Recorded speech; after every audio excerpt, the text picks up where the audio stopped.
Hi, welcome to the course on how to introduce numeracy by following your child's uniqueness. I think what is important to say before even starting is that I think as educators, we need to bear in mind two important things. One, that we are all unique. I like this quote from Osho that says, nobody is superior, nobody is inferior, but nobody is equal either. People are simply unique, incomparable. You are you and I. We are all unique indeed, in any aspect, in the way we look, in the way we feel, in the way we think, and in the way we are. And as a parent, this is important to consider because we are different, the parent and the child, and between children, siblings are different too. So when we are supporting and teaching and guiding our children, we need to adapt. We need to keep this in mind because we need to adapt to each child. And the second point that I think is so important, and I learned especially during my whole experience in teaching, and they became very clear to me, is that, and I'm going to read another quote, that I cannot teach anybody anything, I can only make them think, by Socrates. And I don't know if you ever have the experience of, I don't know, sitting with a child and you're trying to teach something and they cannot understand it, even if you're trying in any possible way. Or the same, somebody's trying to teach you something and you still don't get it. Well, I think this is the case of teaching, because it can be very frustrating for you and very frustrating for the child. And this is because in order to actively learn something, we need to find the information they were acquiring interesting or relevant. And I'm going to explain better what I mean by relevant. And we need to be ready as well for that information. So it's not about teaching, but it's about the child being willing and ready to learn. I like the Montessori method because it teaches children by considering the wholeness of the child, so all the areas of development, but as well the uniqueness. And so it's not just about teaching concepts or developing the mind like it happens in schools. In fact, she talks about following the child, and we will see this better later on as well, while promoting independence and active learning in all areas of growth. So even when we're teaching one activity, the child will actually be supported as well emotionally or physically and mentally. So there is a lot to explain in terms of the Montessori method and lots of strategies. But what I'm going to do here is just share the essentials for you so you can help your child perform the activities I'm going to talk about. So let's get started. The first thing is that Montessori believes that we are all born with a mathematical mind. The mathematical mind is a type of mind that is continuously searching for order and exactitude in the environment. She says in one of her quotes, children cannot self-construct freely and happily without order. Why she keep talking about order throughout all her books? Because we all have these tendencies since we are born for order, for exactness, for exploration and orientation. It is through order that we can make sense of things. So, for example, let's pretend that we're in a very, very messy house. So messy, there's full of stuff everywhere. We cannot even distinguish in which room we are in that moment. So that's the same kind of experience a child goes through when he's very young. Children are exposed to all sorts of information, colors, tastes, noises. And what they do is they collect all this information through their senses, and that's why they start to touch things and put things in the mouth to collect all this information. They observe and they explore. And by only ordering and classifying this information in their mind is when they can start to make sense of things. So if we go back to this messy house and then we start to put, I don't know, clothes in drawers, clean toys away, make the bed, tidy the kitchen, we can start to see oh, I'm actually in the bedroom, or I am in the kitchen. We can start to see where to go and take the tools we need.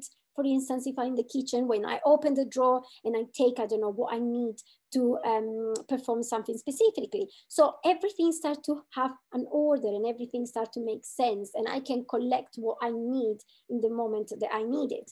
So order is crucial for clarity, any sort of order. So when the mathematical mind, that is the natural potential we have to create intelligence and knowledge, is supported by bespoke materials and the right environment, so the child can meet the need for order, then what we can do is the child can actually build knowledge that is relevant knowledge. And we can support order and classify the classification of these experiences and information by supporting the mathematical mind. I hope this makes sense. Next slide. So this is why an indirect preparation to numeracy is quite kind of natural and needed. Children learn through their senses, as they need to adapt to the environment where they live, so they know how to survive. In some ways, what happens with animals in some way. So they need to have a reason to learn maths. Some children are naturally fascinated by numbers and maths and counting and all this stuff, but others don't really, they're not very interested. At least that's what we think, they're not very interested. And maths is very important anyway in life. So what we need to do, how can we really teach this if the child is not really interested? When we need to make, in this case, numeracy relevant to the child. So for instance, when, I don't know, we're setting up the table and we ask the child, oh, why don't you help me to set up the table? And when they're very young, they love doing this. They will realize that they need to count. They need to be able to count and understand how many, for instance, glasses are needed on the table so everybody can drink. So in that case, counting will become relevant for them to achieve the goal of setting up the table. So they will be willing to know and to learn so they can achieve their final goal. And in this way, the child can get that information and learn voluntarily, and he will be in some way interested. There are, of course, many strategies to introduce maths to young children. And they are more like, as I call here, indirect preparation during children's day-to-day life. And you can apply this since very early ages, from 2 years old, sometimes even earlier. Everything depends on how much children are exposed to certain information since they are born. So let's go to these strategies. So the first one is the one that is called one-to-one correspondence. This is when there is a strong relationship between two things. So when there's exact match. So that could be, for instance, I don't know, padlocks and keys, gloves in hands, shoes for feet, and jigsaw puzzles. Children love these kind of activities like the padlocks and keys, because the more these activities are kind of tools that people know, grown-ups use in day-to-day life, the more become interesting and appealing for them, because they want to do what grown-ups do. And these activities, we set them up ready for them to use in a prepared environment. I'm going to talk about this later on. Another way to prepare them is by matching, pairing. That means when there is a relationship between things, but not exactly the same match. For instance, that could be when you are at home and they are helping you to put away all the laundry that's been washed. So for instance, pairing the socks, or it could be another activity that we call activities of everyday living. They could be, for instance, closing lids and containers. In that case, this movement that they learn of closing a jar, this kind of movements is what refines the fine motor skills. that will prepare them and facilitate them when they start to learn to write. The same can be with closing boxes, matching pictures, for instance. If you are talking about new, I don't know, fruit, and talking about new names, they can have a picture, they can match with the object. That would be matching as well. And as far as it's quite concrete, they will enjoy that. Another one would be sorting and grouping. That means putting together things by following a specific criterion. So that could be, for instance, when putting toys away in a certain order, as well clothes in a cupboard, but as well activities more specific, like transferring things with spoons or with tongs by color. So in that case, as you can see here, there are pom-poms of different colors, and in this little tray, the child needs to group them by color with the use of tongs. And again, these activities, spooning, tongs, they help the child to refine those fine motor skills. Another kind of way supporting numeracy is by sequencing, grading, ordering. And that is when we follow an order or steps, and there is a relationship between these steps. So this actually is something that happens very often. For instance, when they go to sleep, there is a kind of sequence of steps to do that can be from brushing teeth first and wearing the pajama and then have a story before going to sleep. This could be represented by images that the children can put in the right sequence so they can become even more aware of the sequencing of actions. It can be when they are cooking, they're helping to cook, and maybe they are starting to help you to do like a sandwich. So what are the main activities, the main sequences of making a sandwich? It can be, maybe they can have little cards that they can put in the right sequence, and then they can actually do the actions after. Or for instance, here I put how is the sequence of washing hands. And again, they can maybe try and work it out themselves. So they put in the right sequence, and then they can go and try to do it themselves and see if it actually works, or if they have to adjust it or amend it. It's good to don't always give the answer and let them to make mistakes and realize by themselves what is they're making wrong. Another strategy is pattern making, and this is when there's a repetition of a sequence.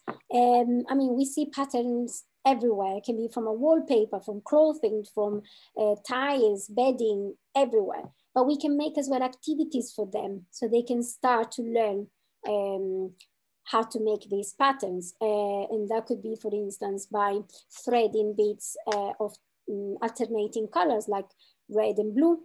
And again, in the meantime, we're supporting those fine motor skills. So in this case, we're giving instructions. You can even print like little sequences they need to repeat, like can be when they just to become a bit more challenging. It can be red, red, blue, red, red, blue, etc. You can even do when you are outdoors, and they can go and collect, I don't know, like leaves and sticks. So they can do like a leaf and a stick and a leaf and a stick, for instance. They can even make the shapes around an object as well. So that can help.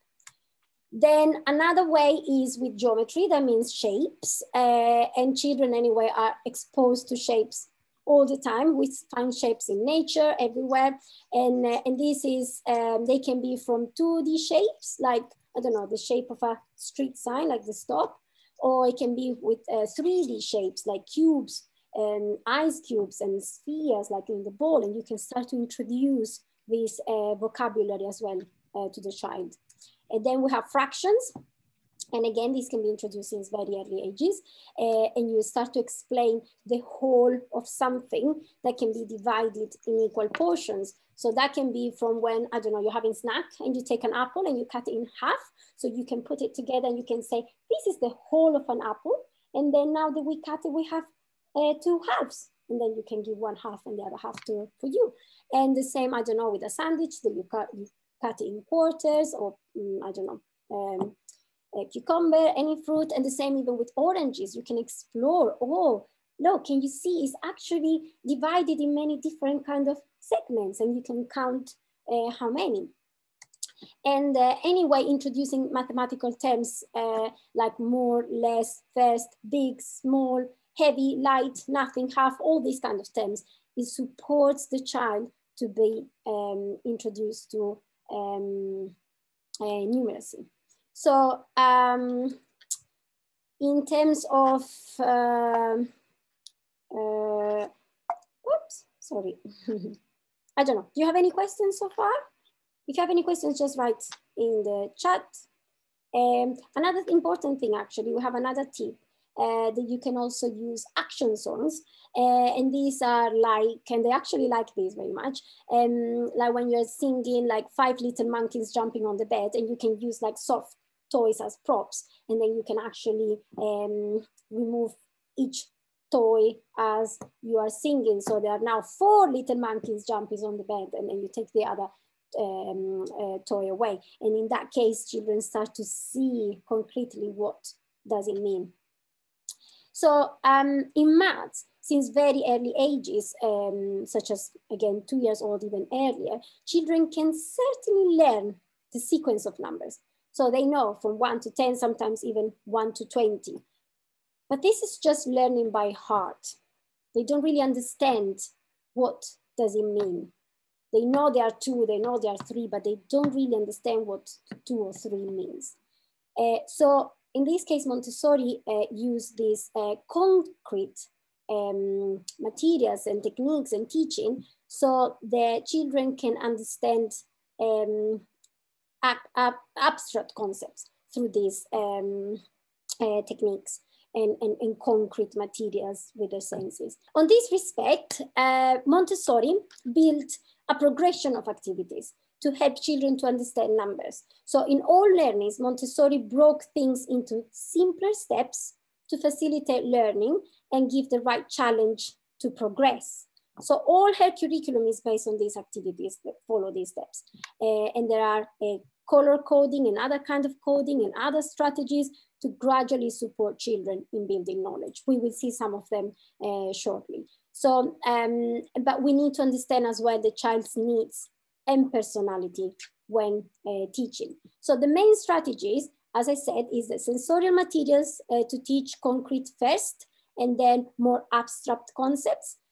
Learning to break into several activities with gradual challenge.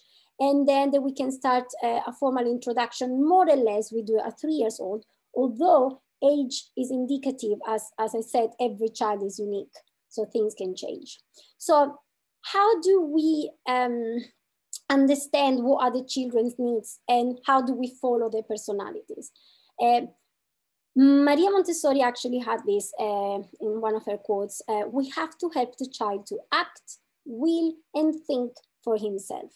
So what does follow your child mean? And how can we actually do this? Because it is definitely about letting your children support them in some way in what they need. It's not about following your child to do what they want, what the child wants. It's about what he needs. And in this case, independence is key. We need to support independence because we are all born with this need to be independent since we are very young, since we are born. In fact, we learn on our own by ourselves how to walk. So then we can even run, and we can use our body to get us where our curiosity leads us. We don't really, nobody really teaches us. We learn on our own so we can be independent. And the same is with language. We learn how to talk so we can express our needs. And again, we're learning on our own, not really because somebody's there teaching us the grammar rules, etc. And this is why we need to support independence since they're very, very young. Another thing that the child actually needs, one of the needs, is, as we were talking about order before in the mathematical mind, the need for the child to have order in any sense, as we were talking before. The need of rules. Children need rules because it set expectations. They know what to do. They know how to be safe, and they need to be consistent. And they actually, it's so important. For instance, in a nursery where I teach, we do forest school. And when we have little children join in, they don't really know much the rules. The older ones, they are the ones saying, oh, no picking, no licking. And they are the ones telling the expectations from the, like for the teachers and from their side too. So it's important they have these rules. Another one, very key as well in supporting your child's needs, is about freedoms. There are many kinds of freedoms. So one is the freedom of movement. They have so much energy. They need to move all the time. So we cannot work with them just by sitting on a table. So if they want to work on the floor, perfect, no problem. If they want to actually do it at the forest or in a walk in the park, no problem. If they actually need to run first and then sit and concentrate, no problem as well. You just need to understand how you can support, but you need to respect that need of freedom and movement. Sometimes when I'm working with an activity, they will be stopping and looking at something else, and that's fine as well. Or they need to go and move and take something else, or move all the time, no problem. Another freedom is the freedom of choice. Children need to have the freedom to choose what activity to work with. So they are the ones that in some way taking the responsibility and the ownership, and that helps as well a lot self-esteem. And because they will be the ones that want to do it, they're curious, so that's good. We don't want to be forcing children to do an activity when they don't want to. Sorry. And then we have freedom for repetition. Again, this is another kind of freedom that is important. Some children, they love repeating and doing an activity lots and like even for months sometimes. And this is good because that means, because in that period, especially when they're very little, what they do is they're strengthening the synapses in their brain. That means those paths between neurons to build skills. So, and that's the way they allow people and us to master things. So it is good for children to repeat. The only thing you just need to be kind of aware of is when they are repeating and repeating because they are a bit scared of trying something new. So they're just obsessed with one thing and nothing else. Or it's because they just are very focused and concentrating and working. It's because they're learning and they want to get better and better and better. And when they feel that they master it, they will move on into something else. Another freedom is freedom of time. That means that they need to have the ability to work as long as they want on an activity. So in a Montessori setting, what we normally do is we have a 3 hours of working cycle. So the child knows that from certain time, from 9 to 12, they are free to work on any activity for as long as they want. So when you are at home, it's good that you start to introduce the idea that, I don't know, if you're going to have lunch, they will be able to work until a certain time on things so they can organize themselves. Sometimes, of course, they don't have the concept of time as we have it. So sometimes depends. If you're very close to the time of lunch or doing something else, you could even buy these kind of timers, sun timers. They sell it on Amazon. There can be 1 minute, 5 minutes, 10 minutes, and then you can just show them, look, when this timer ends, that means that you are actually need to end your activity because we will have lunch soon, for instance, and that can help them with the understanding of time. But it's good to leave them to work as long as they need, because that's an important moment in learning, because they're learning to concentrate. And when a child starts to learn how to concentrate is when the child starts to build intelligence and knowledge. Another kind of freedom is the freedom from interruptions. And I know that sometimes when a child is drawing or, I don't know, building something or working, we can tend to go and say, oh, that's very pretty. What are you doing? And we interrupt that concentration. Imagine that you are very focused yourself, building something cool, or I don't know, writing, or I don't know, painting, building, creating something. So you're very focused and concentrated, and somebody comes and starts to talk to you while you're focused. That wouldn't be very nice. That would be annoying, and it is actually annoying for them too. So if they are focused, let them be focused. That's important. That's precious time. So leave them with that in that moment, in that zone. And the other one is the freedom of making mistakes. And I know that as educators, parents, we tend to say the solution or to let them, like if they make a mistake, we just go straight away and correct it. Mistakes is the best way to learn in reality. So if we let the child make their own mistakes and comes to things by their own selves and auto-correct themselves, that is the best gift we can give them. So even if we're 10 to say, we can maybe give little hints, and they don't have to find the answer straight away. Sometimes it will take days, sometimes it will take months, but they need to learn. Is the best way that we can support them. Another one is taking on responsibility. They need to learn, because that's what they will do when they grow up and when they become adults. So take on responsibility when they are working with activities, and we will see how this work in Montessori is very important, especially for the growth. And this needs to be done when they are since they are very little. Then observing, listening, and guiding. This is key as well, important.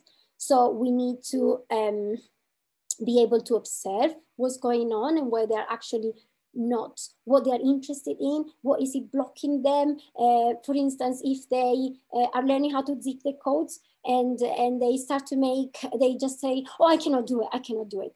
Instead of just going and do it yourself, observe. You say, can you show me how you do it?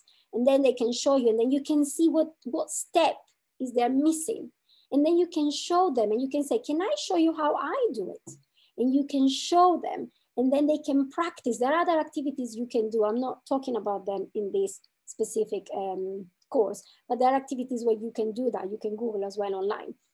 And so they can practice. But again, the aim, as I was saying at the beginning, is to support independence and them being able to do it themselves. Listening is another very important. It's not just listening in terms of what they want to tell you, of course, that one too, but listening means as well listening what they don't really tell you. So for instance, let's pretend that you prepare an activity, that you put lots of effort in the activity, and you think it's an amazing activity, and most probably it is an amazing activity, and then you go very excited in front of the child, you start to present the activity, and the child doesn't care. Actually, doesn't even want to do it. Perfect. You need to learn there to stop. Listen, your child is actually telling you, doesn't want to know about the activity. So you stop and you ask, would you like me to show you the activity? And if they say no, it's fine. Respect that and put it away.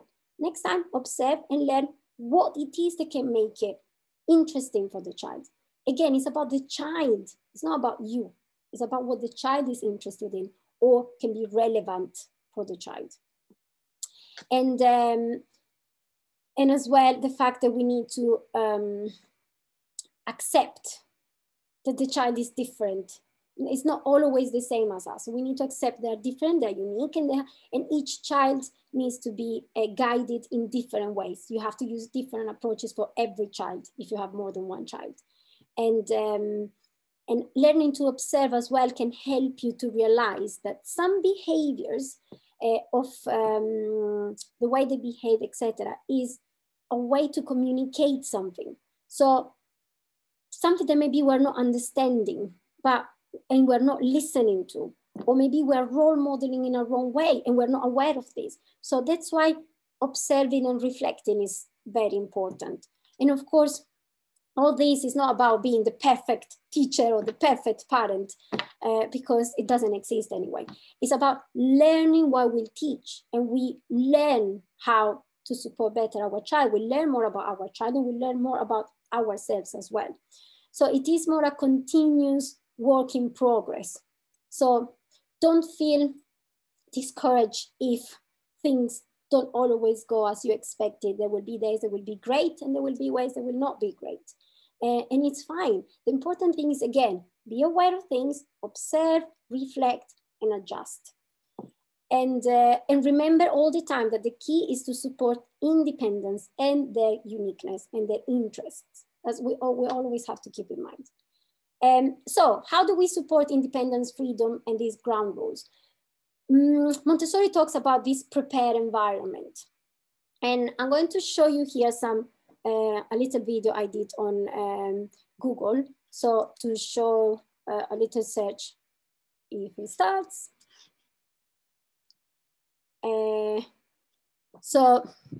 And this is just a search Montessori shelf activities.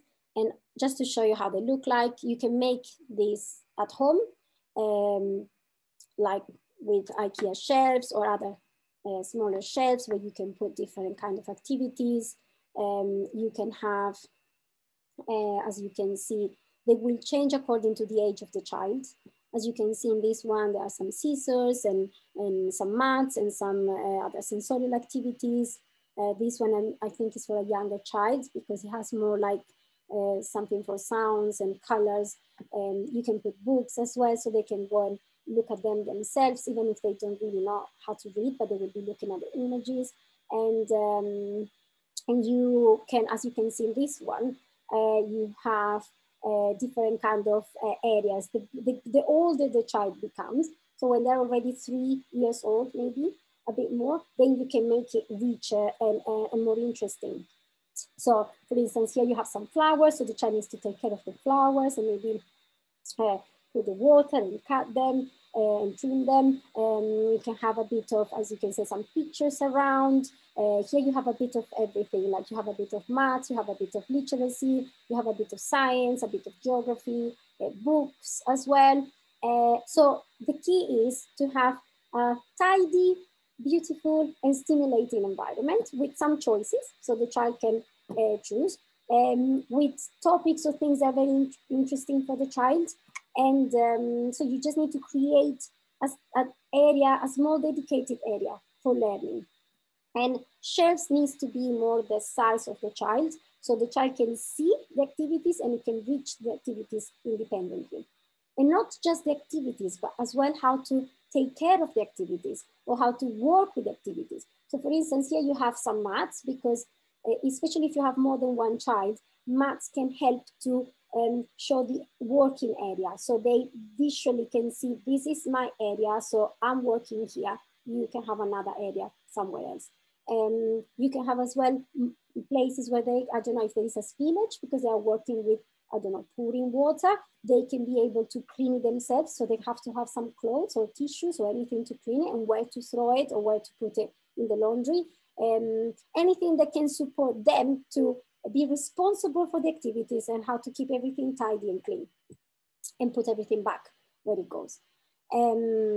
As I said before, when the child is younger, there will be less activities, as you saw in the previous images. It's not good to put too many because it will be too much anyway and overwhelming. Even if children play with many things, it's better to just focus on few so they can really learn from each one.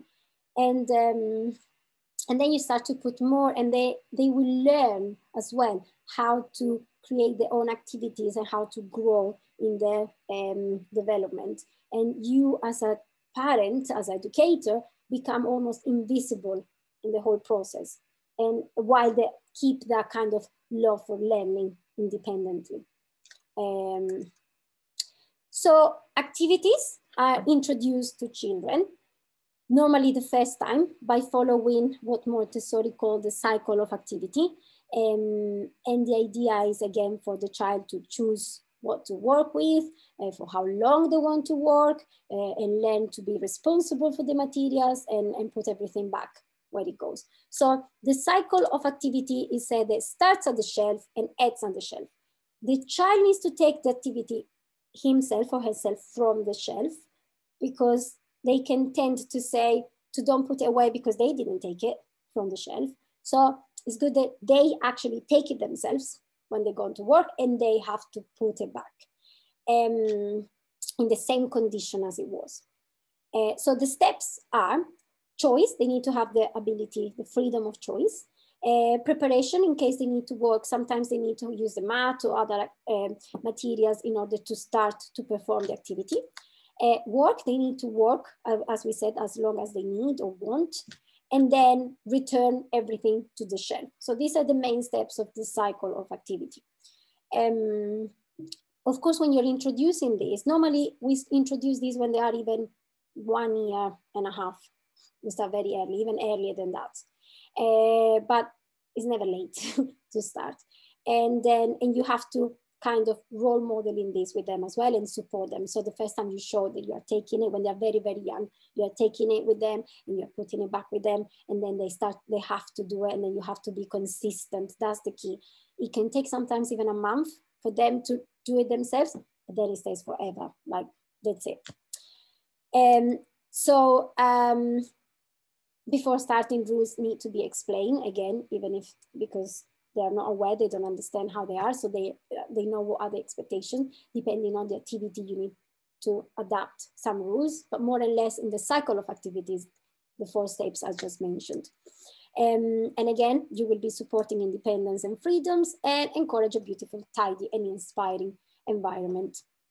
When you do the shelves, if you can put different areas of learning, especially when they're just a bit older, like 3-4 years old, that is even more interesting and engaging for them.